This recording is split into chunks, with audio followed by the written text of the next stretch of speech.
Megan Semanski, welcome to Limitless Live. Thank you so much for coming and hanging out and chatting with me this afternoon. I appreciate it. I'm so excited to be here. Thanks for asking me. Of course, yes. My name is Dr. Katie Fincher. I am a pelvic health physical therapist here with Limitless, and I am interviewing Megan Semanski, who is a family nurse practitioner and works at Prisma Urogynecology. Yes. And so, Megan, if you don't mind, can you share a little bit about your background and kind of how you got to doing what you're doing and explain what you do? It's not a super amazing story, but I knew right out of high school that I wanted to be a nurse, but I didn't really know what I wanted to do. I thought it was working in the NICU with babies, but my path kind of led me elsewhere. And right after nursing school, I went to nursing school in Rochester, New York, at a really small private school called St. John Fisher College. And then I'm one of five. Long story short, I'm one of five. I'm the middle. My oldest sibling was living down here. And I just said, I'm getting out of Buffalo because I'm born and raised in Buffalo, New York. And cold snow, I was ready. You're like, I'm out. I'm ready I to get came out. down. I was single at the time, just dating, my now husband. But got my license down here. I wanted to work at a big system. So it was Greenville Health System at the time. But it took me about a month. I was just every single day job searching, just anywhere. Really to just get my foot in the door. But I got hired at Greenville Memorial on a cardiac telemetry unit as just, a floor nurse. Yes. So I worked there for... How long ago was that? So it started in 2012. Okay. Yeah. And then, so I worked there for, 4 or 5 years. And then I was like, I can't do this forever. Sure. I was getting, I kind of went up the chain a little bit, but I was ready to go back to school because I just couldn't do the bedside anymore. And I didn't really want to switch and go outpatient. But so I went back to school at Clemson and got my master's. I worked full time and then went to school part time. So it took me a little bit longer. So it took 3.5 years instead of 2.5 years. But 2018, I graduated with my master's. Nice. And I actually, in that time, 2 days after I passed my boards in 2018, I had my first child. So couldn't have come at a better time. It was perfect timing. No kidding. And then I actually went back to the hospital to work a little bit while I searched for a job. And I really did want women's health. I was just so drawn to that population. Yeah. But it was hard to find a job. I was really surprised back then. It was hard to find a job. So I was kind of being picky about it. Mm-hmm. And I kind of had a recruiter that was helping me hey, what about this? What about this? And I'm, I was pretty, choosy about where I wanted to apply. So PMRS was what it was listed as. Pelvic medicine and reconstructive surgery. Didn't know what it was at the time. Yes. But I took a stab at it and I applied and they hired me. And the interview process was amazing. It was conversational. It was great. And basically they wanted a new grad. I knew nothing about prolapse or incontinence and they loved that. So they hired me and basically trained me on the job. Sure. And so I have been with Prisma Urogyn or PMRS since, March of 2019. Yeah. So it's been, what's the math? 6 years. 6 years. A little over 6 years. Yeah. I was so because that's when I graduated PG school. So that's been 6 years. Wow. So I'm there, love it. But I always say that Urogyn found me or PMRS found me because it did kind of fall in my lap. I did want women's health, but I didn't actually know what PMRS was when I applied. Right. Yeah. You were just I'm here to learn. But I love the fact that they wanted a new grad. That was great. Pretty awesome. So I knew that I was going to get good training and I did. That's phenomenal. And look at you now. Look at me now. Look at you now. You mentioned having zero idea what prolapse or incontinence was when you first started your job. I mean, I researched it. You knew what it was. After I got hired, I was like, oh my gosh, I got to do some research. Yes. Would you mind informing our listeners as to what prolapse is and what incontinence is? Yeah. So vaginal prolapse. There's other prolapses that you can have. Yes. But we do treat, one of the main things that we treat is vaginal prolapse. So that is kind of when the the organ, it could be bladder sidewall, the uterus, the top of the vagina if they've had a hysterectomy, or the back wall of the vagina that the rectum sits behind kind of bulges into the vaginal canal. Yep. And then they have symptoms like pressure or feeling something coming out of the vagina. Mm-hmm. And then urinary incontinence, there's a few different types, but is the accidental loss of urine. Right. Could be with Outside. activities, could be with urge, could be with both or Right. neither. Yes. Yeah, exactly. Yeah. So what are some of when it comes to the vaginal prolapse and the things that you're seeing in the clinic every day, what are some of those common contributing factors that, might predispose someone to experience prolapse, or, that you see clinically that contributes to that? So the main symptoms of prolapse are going to be pregnancy and childbirth, Mm-hmm. genetics, Yep. age. So it's not a normal part of aging, but as we get older, our pelvic floor naturally weakens. Mm-hmm. So loss of estrogen also contributes too. Yep. Anything that involves repeated straining, constipation, coughing, heavy lifting, obesity. Yes. I think some other medical conditions can contribute too, like ascites, or like, I've got some dialysis patients that were on like peritoneal dialysis and all of that pressure and extra fluid. And then, hysterectomy, obviously we still see patients that have not had a hysterectomy that have prolapse, but, right. And leaving the cervix is helpful or not helpful. They don't really do it anymore. We actually stopped doing it for a little bit. One of the procedures we did, we were leaving the cervix to help prevent like a mesh complication, because that one in particular we were using mesh for, but we don't do that anymore. So they did around like maybe like 2000s, a lot of gynecologists would leave the cervix. So we still are seeing a lot of patients that have had supracervical hysterectomies. Yes. They can still have prolapse. It's just their cervix in the top of their vagina. It's called cervical stump prolapse. Right. Oh. It's kind of ugly name. Yeah. But you treat it the same, you know. Yeah, exactly. They still need pap smears. Totally. I was going to say, if you have a cervix, please still get your pap smears. That'd be good. You also mentioned heavy lifting as a contributing factor to prolapse. So I like to talk about this, with some providers, because I think, you work out, you exercise, you understand, the load dynamics of some of these things. What do we mean by that?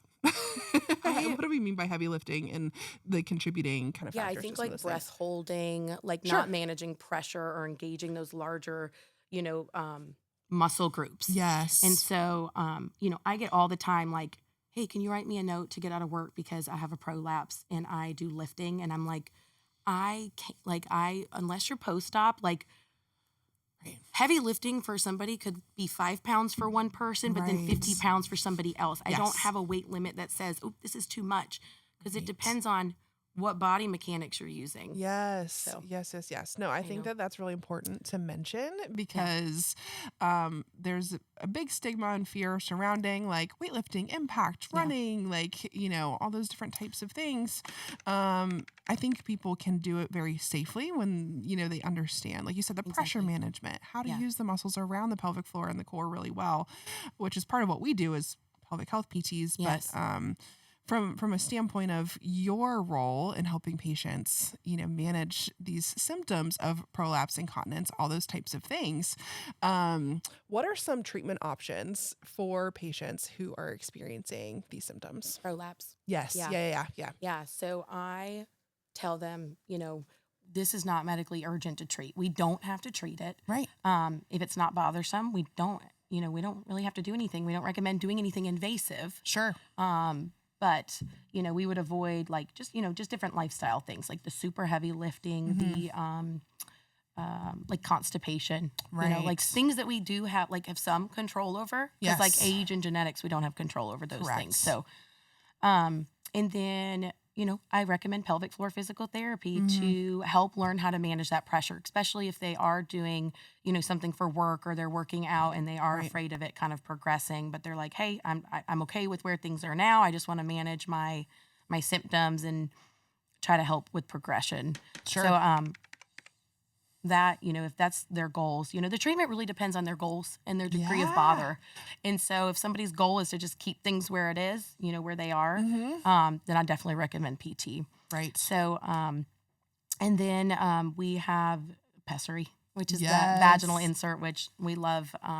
Really good option. Could be a game changer for women that have, prolapse and are bothered by their symptoms, but don't, want to do surgery or can't have surgery. Right. So that's a little vaginal insert that we can get you fit for that helps hold everything up and relieves your symptoms. Yes. And then we offer different surgeries depending on if you have a hysterectomy versus you've already had that, your uterus out versus you want to remain sexually active or not, or you want to keep having babies or not. So, we've got some different options for surgery. Yes. Yes. Yes. Yes. And I think that the when you mentioned pessary, the vaginal insert, I would love to have you chat a little bit more about what that is specifically and how it helps prolapse. Yeah. There is sometimes a lot of fear and just I think just a lack of understanding of, why do I need to put something inside my body? For this, or how is this going to help me long term? And I know there's actually some cool research, even the postpartum period and just for pessary use to support long term actually. Exactly. Yeah, there has been some more recent research that it can help with the treatment and progression of prolapse. Yes. Long term versus somebody who doesn't wear a pessary. Right. Yeah, I think that there's a lot of whenever anybody hears the word pessary, they automatically have this look on their face they've either never heard of it before or they have and they've heard something terrible about it. Right. And I'm like, hold on. let me clear the air here. Yes. And so I do feel like there's a lot of myths and things that are not true about it. They are great. They are great. They're so good. Yeah, they're really great. And so I think, what was the original question? Just myths or or just helping people understand why would you need it? Why would you need it? Yeah, why would you need it? Yeah, so I mean, ultimately the goal of prolapse is to improve your quality of life, for symptom improvement. Right. And so if that's bothersome, this is one of the options that can be a game changer, that can relieve that bulge and that, maybe for somebody that inability to start or empty their bladder. Right. And so it doesn't really matter how we get there, whether that's physical therapy or a pessary or surgery. We can get there depending on what your goals are.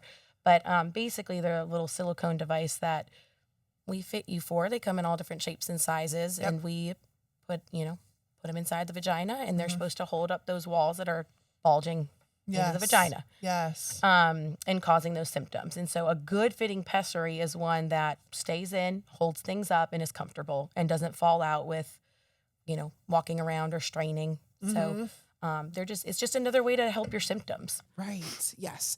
The way non-surgical. Right. Yeah. Non-surgical, conservative. Yeah. But, we would say management of pelvic organ prolapse. And I tend to use the phrase, it's kind of like a sports bra for your pelvic floor. Yeah. A supportive device for those pelvic organs and for the walls. Yeah. Of the vagina itself. And I can imagine being a woman having no idea what any of that is. And then all of a sudden, you start having these symptoms of this pressure, this bulge, something coming out. Yeah. It can be very alarming. Yes. Very alarming. Right. Exactly. And so I think that the understanding is when you know kind of what it is, that there is treatment for it. Exactly. Yeah. That there is help for it, especially when it's bothersome. That's when people end up with you or me is where it's man, this is impacting my quality of life. Yes. Yeah. It's not a life or death thing. Yeah. But it is something that can drastically change, how you live your life. Exactly.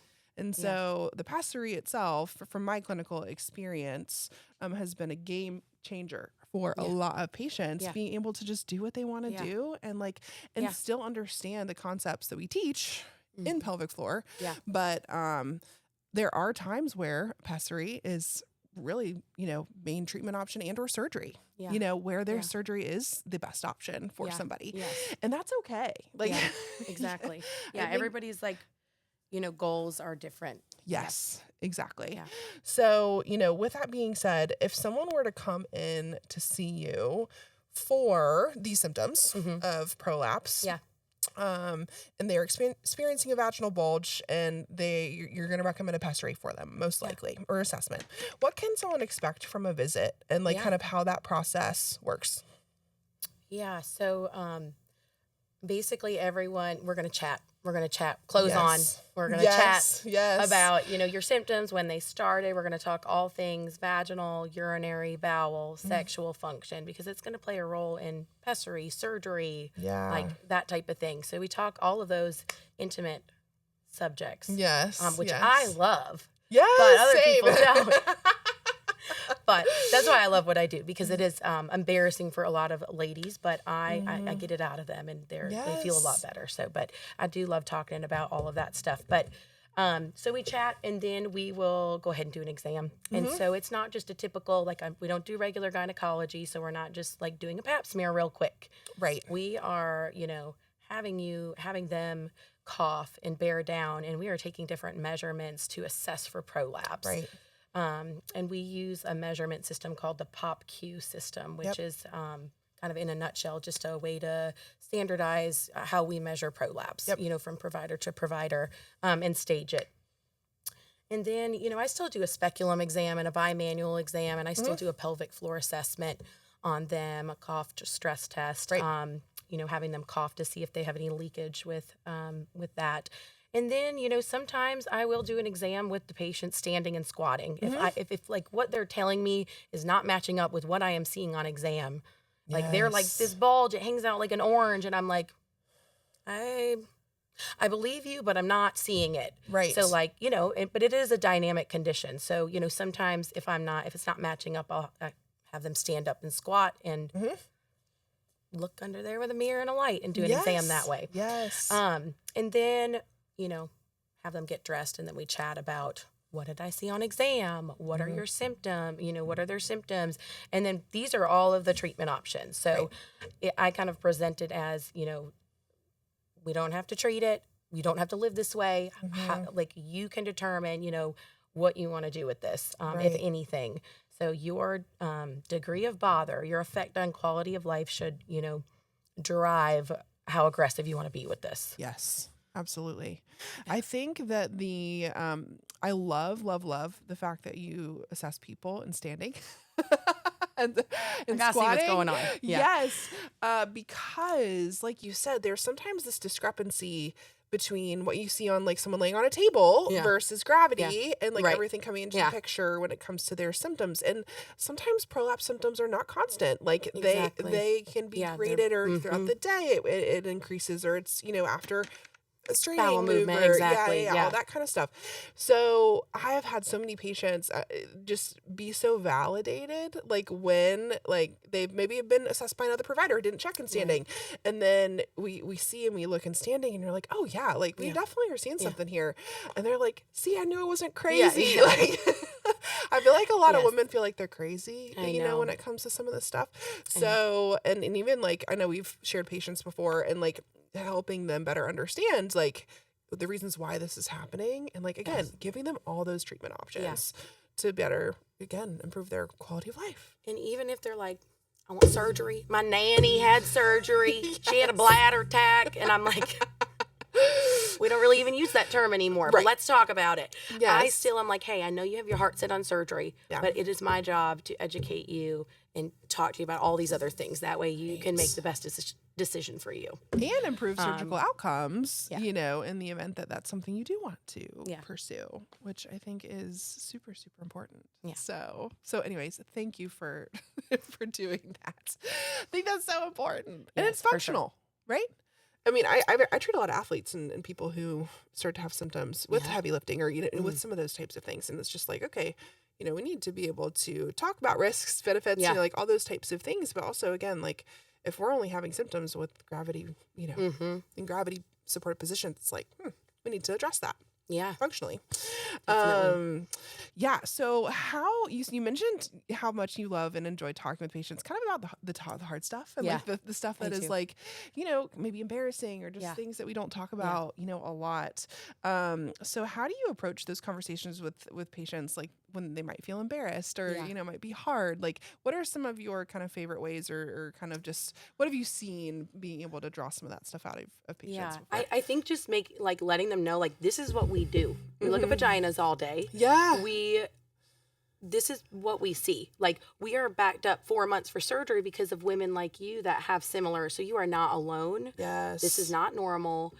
It is common, but it's not normal. Like, we're here to help you. Yeah. And, you know, depending on the patient, like, I may try to get some laughs out of them, you know. Right. Try to, Yes. But, you know, it depends on the patient. I can't do that with everybody, but in a professional way. Of course. I do try to, you know, just get them more comfortable. And, like, I think definitely, like, chatting about these things with clothes on is, like, you know, and I do ask them, you know, I think a lot of women expect to have an exam at the first visit, but some are totally unprepared for it. Yeah. And so I, you know, just, hey, is it fine if we do an exam today? That way I can figure out what's going on and we can talk about the treatment options. And Right. usually they're fine. There's every now and then, but Sure.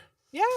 but yeah, I try to make it light and fun if I can. Yes. I just try to make them feel comfortable because Right. it is. I mean, they're not going to be talking about this a lot of times with their PCP, especially if it is a male. They're not, you know, being Right. screened for these things. And I did want to bring up that another reason why I love what I do is I'm so passionate about it because they are like they don't talk about it. Like, nobody else talks about it. They're not screened. And I read a study that they did like some other women with like other medical comorbidities, and they did like it was on urinary incontinence more Sure. so about degree of bother from urinary incontinence versus like other medical comorbidities like diabetes and heart disease. And there was like this outstanding like percentage of women that said that they were way more bothered by their urinary incontinence and their diabetes or heart disease, which was crazy to me. Yes. Because heart disease and diabetes can kill you. You can have all these other like things, you know, that go on with your body that, you know, make you unhealthy, but incontinence doesn't do that. But that was the most bothersome thing to them. Right. And so I like giving them that those options to help improve their quality of life because it's so rewarding. Agreed. Yeah. And I praise patients too. Like, hey, I know it's not easy to come, and I know this is embarrassing, but like, I'm so proud of you for the majority of women don't even come and bring it up. So I'm proud of you for seeking treatment, and we're here to help. Yes. So. I do feel like women are becoming more and more aware of how to advocate for themselves in certain areas, particularly in the field of women's health. But like you said, like having a medical provider who can have those conversations and make it and like normalize the commonality, maybe not normalize the symptoms, but help people feel safe and seen and, you know, be able to know, like you said, they're not alone. Like there's so many other women and people who need treatment for this stuff. Yeah. And like you said, the degree of bother when it comes to these symptoms is so much higher. So just because it's more embarrassing, things, you know, and things that, you know, we struggle with or we don't want other people to know, right? Whereas if you have diabetes or heart disease, you might not see that from the outside. Exactly. You might see some wet pads or a diaper, right? Yes, exactly. Yeah, I agree. Yeah. So that's a big deal. But in terms of determining someone's route for treatment and what is going to be best for them when you do your POPQ, you do your assessment, right, of the severity of prolapse and kind of what they're coming to see you for. What are some of the ways that you determine kind of what is going to be the best outcome and management option for them in regards to maybe a pastry versus PT versus surgery versus a combination of some of that? That's hard. Yeah. So there's not, I mean, I kind of mentioned it before. It's literally up to the patient. So like we do take measurements and we do stage it, but I tell patients, just because it is a stage 4 doesn't mean the only option is surgery. Yeah. Like I can still successfully fit the majority of patients with stage 4 prolapse with pessary. Can you go through stages real quick just so that we Sure. have... Yeah.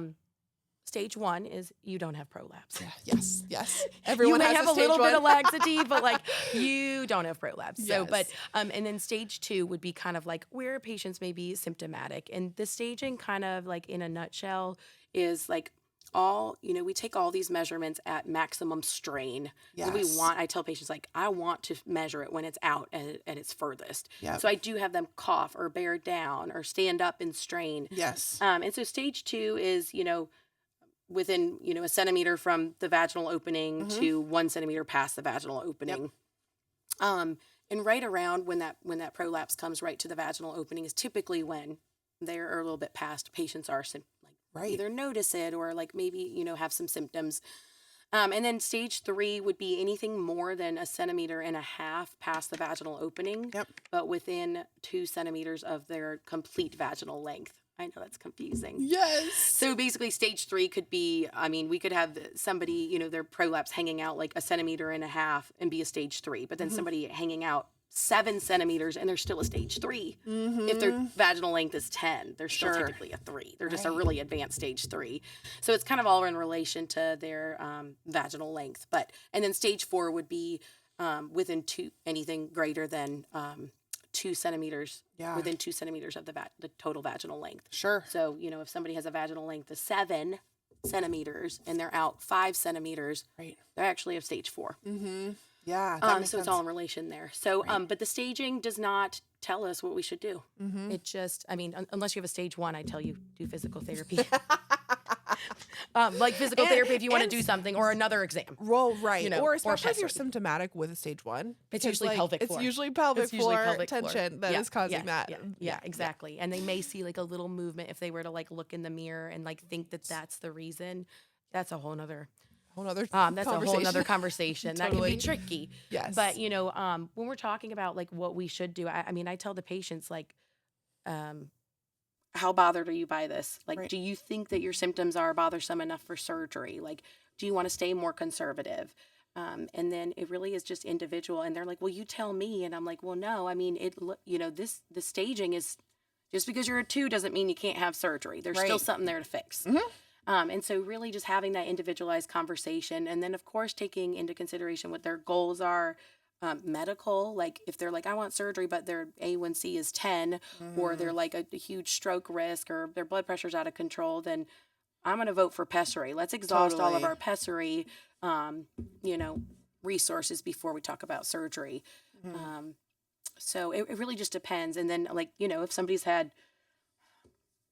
you know, I was looking at one of the questions that you had on here that was any patient factors that like would make somebody not a pessary candidate. Right. You know, I was just thinking, you know, a radiation patient, like post-pelvic radiation, they're probably not the best like either surgical or pessary patient. But I think I really just have that conversation with them, and we, you know, these are all of the options. Yes. If you choose to do nothing, I don't expect anything bad to happen, but things could progress. Right. And then physical therapy, we talk about like what are the goals and expectations of PT with a stage 3 or 4 prolapse. Correct. What are those goals? It's not going to shrink back up in there, but it can make little changes and help your symptoms where you don't feel that as much, and your bladder is better. You know, you're having better bladder control because a lot of times they will have some of that too. And so talking about the goals of what physical therapy would look like for like a stage 3 or stage 4 prolapse patient.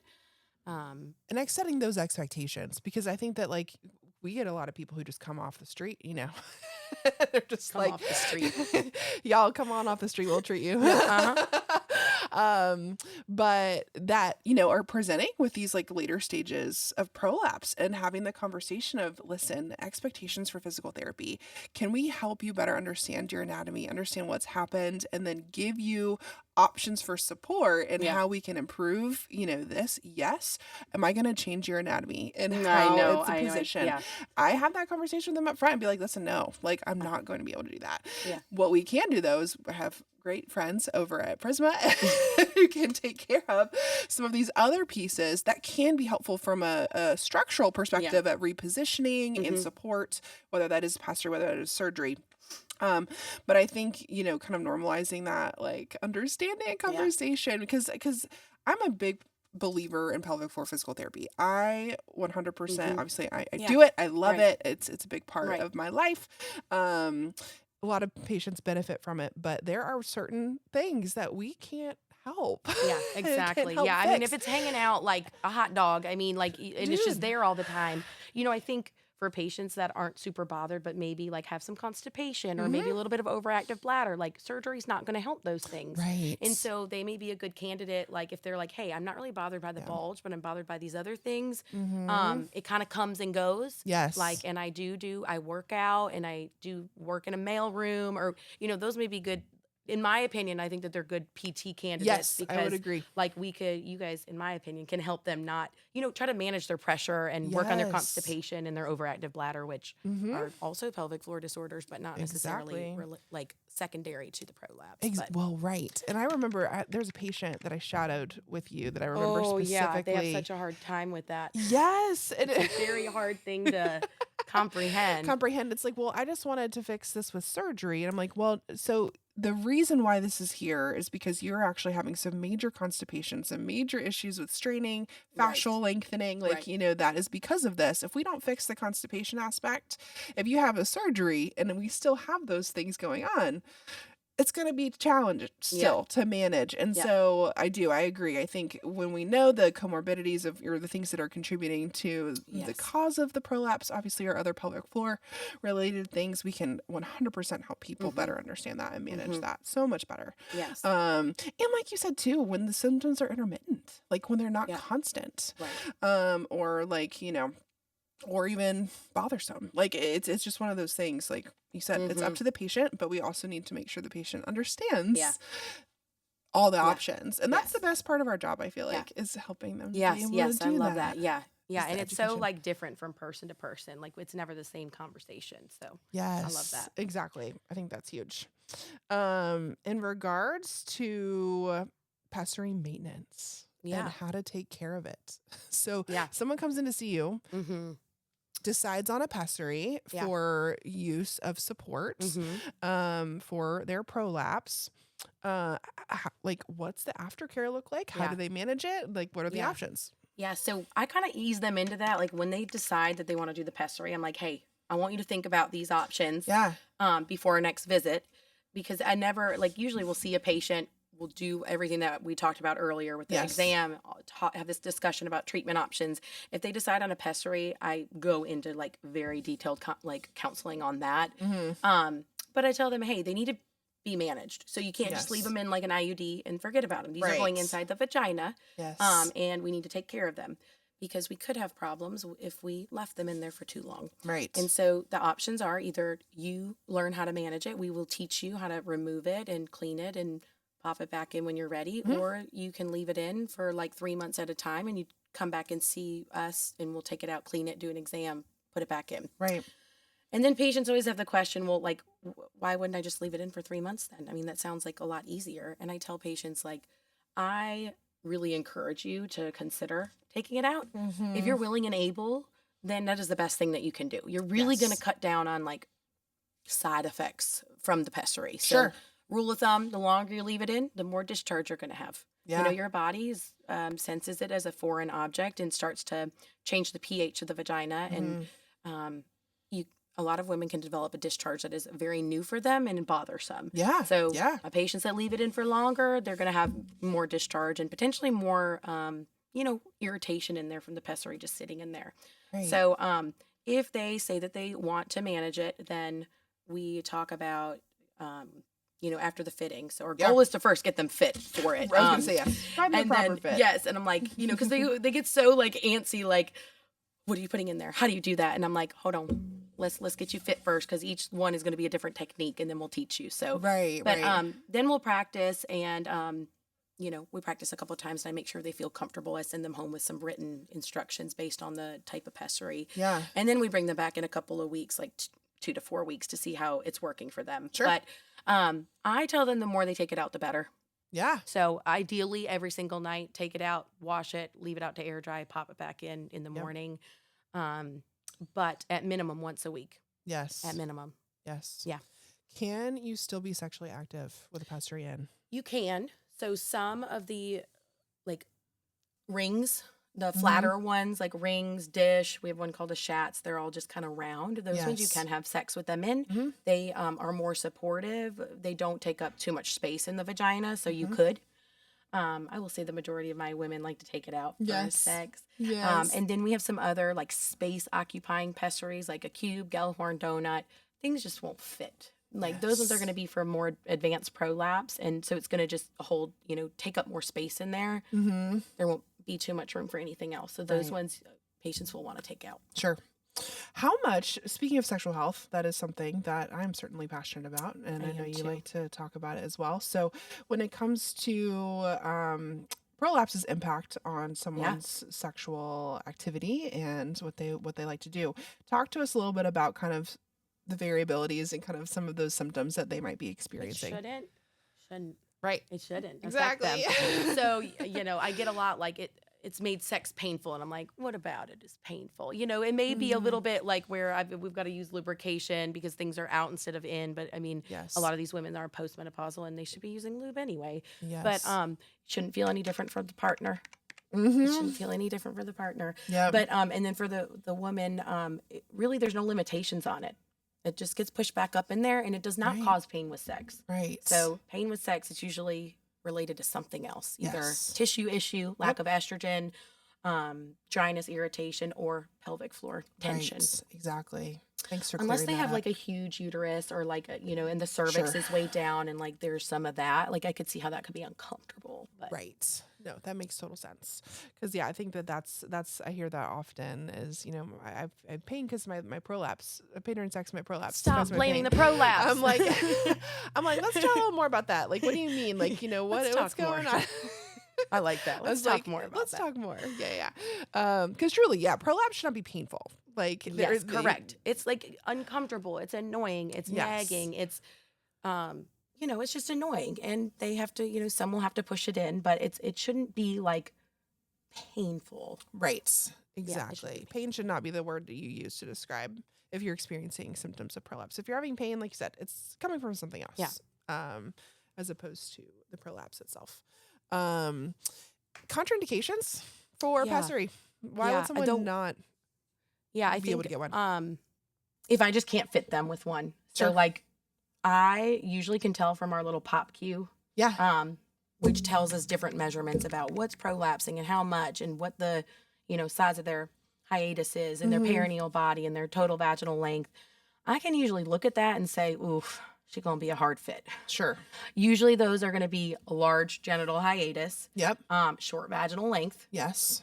And a big genital prolapse. hiatus would just be the opening of the vagina. Yes, at maximum strain. Maximum strength, yeah. So like, how large, from the middle of the urethra to the bottom of the vagina at maximum strain. Yes. So with prolapse, it's going to widen. Yes. So if we have a wide opening in a short vagina, it's hard to fit. It's going to be tough. Like right. maybe a cube would be best for them. Sure. Because it's more boxy and compact. But so if I just can't fit them, so like, taking that into consideration, or if they're usually they probably wouldn't have a prolapse if their vagina was the opposite, like really small. But sometimes we use pessaries not for prolapse, but for stress incontinence. Yeah. So, and those patients, may not have a prolapse, but I have had a few that I have not been able to fit because their vaginas are too small, too narrow, where even the smallest one I can't get in. Yeah. So, and then I said, if they have any like active infection, like pelvic inflammatory, PID or, a STI or something like that, a sexually transmitted infection, or if they have had what we call a vaginal closure surgery in the past for surgery, and they're like the small percentage that maybe their prolapse came back a little bit, I'm not going to be able to fit them because if it's still intact, the length won't be there to be able to fit. And then I think I mentioned it earlier, but post-radiation, like pelvic radiation. Yeah. I have done a couple pessaries on radiation patients, but a lot of times their tissue, like if they're not using dilators, that tissue is going to be very not good for putting in a pessary and keeping it there. It's not mobile. It's not. It's very pliable. just like friable. Yes. And it like the vagina starts to stenose, like after radiation if they don't keep up with like estrogen and dilators. Right. And so with those patients, I got to make sure that they have very good follow up and like that they're compliant. But and then I think the last one would be like not compliant person, like the patient who's not coming to their visits, like, and they're leaving them in, or dementia and the family is not bringing them in, like sure lack of caregiver support for people who need that. I can definitely see that being a tough one. As it pertains to the stigma Yeah. surrounding Yeah. needing a pessary Yeah. or having surgery. Can you speak to that a little bit as to Yeah. kind of maybe just debunk it? Okay. So I'll debunk like a bunch of myths. Okay. Yeah, So let's do that. one is they're gross. It's not. If you take care of it, it's not It's gross. not gross. It is weird, but people are using menstrual cups, which is very Yeah. similar. Like you're emptying your Yes, stuff out. Okay.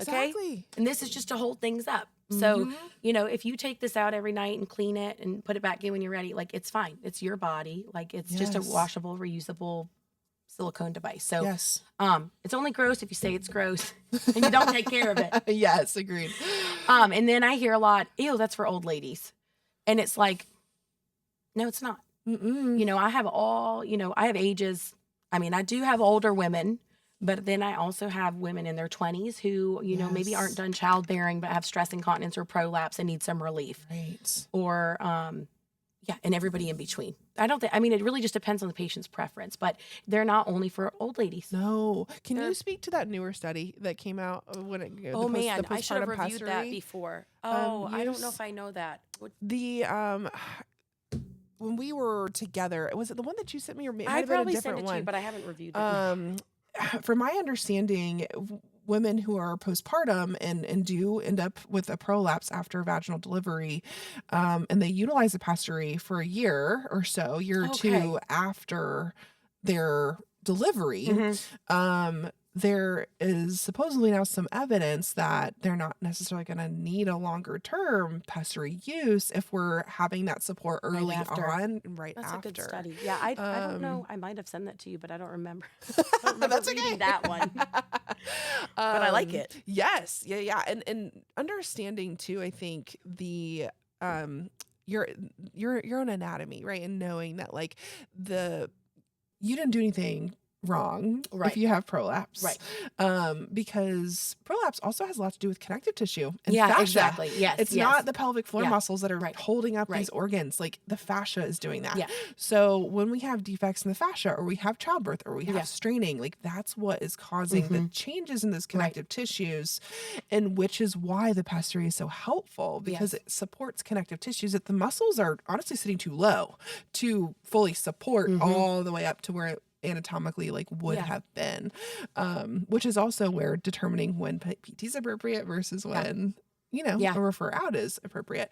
But yeah, I'm just from a postpartum perspective and younger women perspective, like pessaries can be so helpful for people who, again, you have toddlers running around or you're chasing you and these symptoms are aggravating. Like, and then we have breastfeeding women that are lacking the estrogen down there. So then they're like dry. They may be feeling like a little bit more, pressure. There's probably a little bit of like pelvic floor tension too. That's kind of complicating the picture. But so yeah, that can be really helpful for women in postpartum. But, love that. Yeah. Yep. So myths. It's not gross. It's not gross. It's not just for old ladies.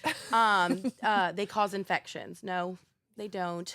You can get increased discharge the longer you leave them in. They don't cause vaginal infections and they don't cause urinary tract infections.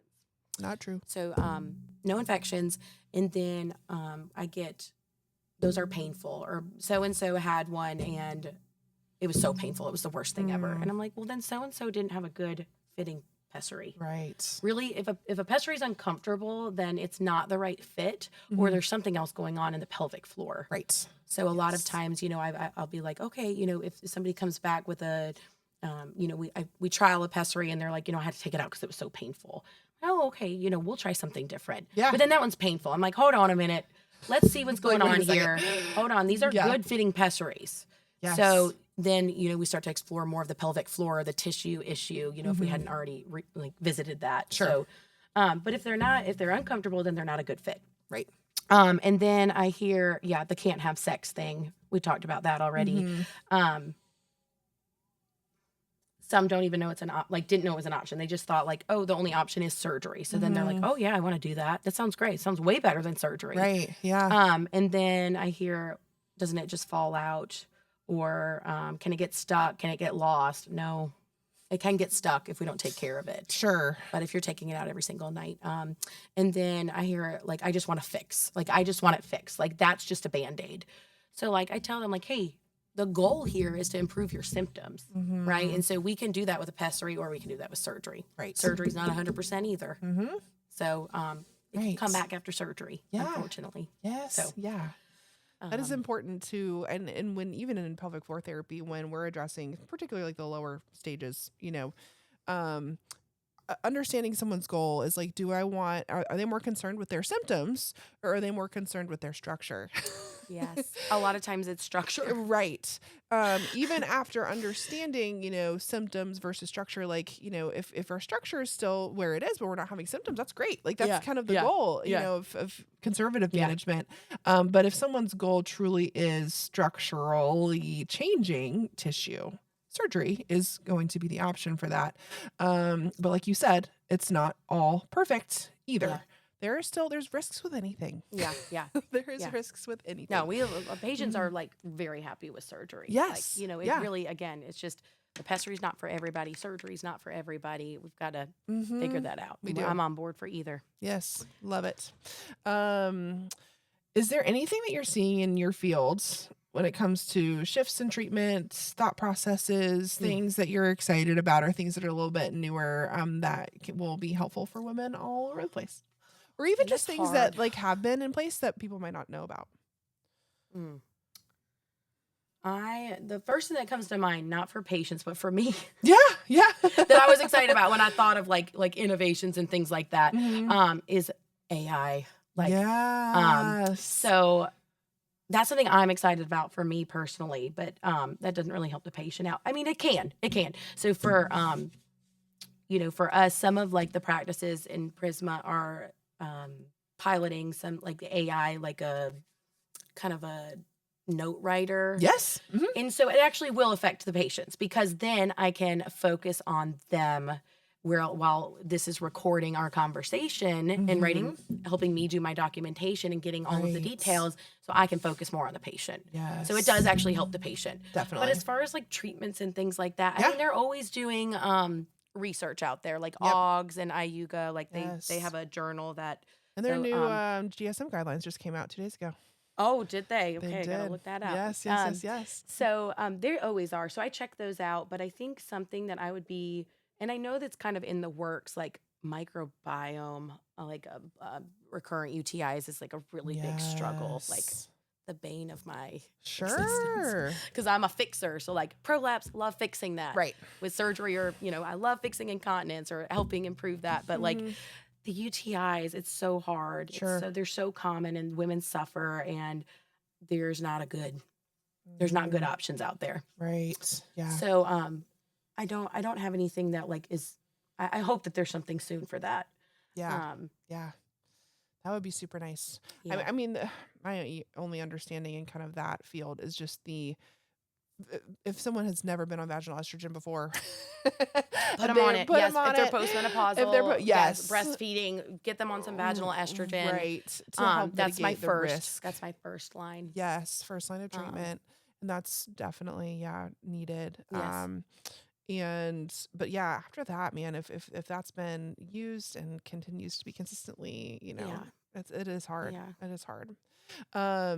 Well, what advice would you give to somebody who is interested in the field of women's health, whether that is particularly urogynecology, like kind of like that side of things? Okay. Yeah. What advice would you give to somebody? Because obviously your how you landed in it is quite unique compared to maybe like, medical resident or something like that kind of thing.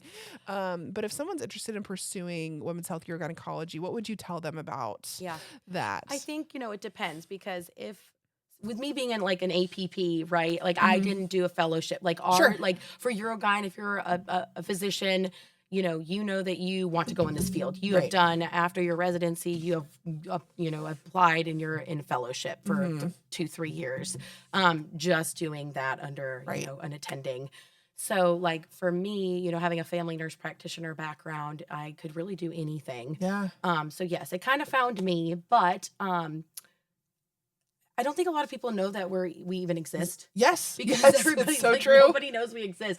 So I don't know how to but the advice I would give would be, it's definitely a niche, and I think if you're interested, then I would, get your feet wet and shadow, pelvic floor PTs, urogynes, urology dabbles in it a little bit too. Yeah. Some GYN, gynecologists do as well, but get comfortable with getting uncomfortable. Yes. No, We I see a agree. lot of things. We talk about a lot of things, and you can't have like this shock, like when someone is telling you this crazy thing about their vagina. Right. Like you just need to make them feel comfortable. And, so yeah, I think, skills, and really this goes for like any like medical professional, but like empathy, good communication, listening,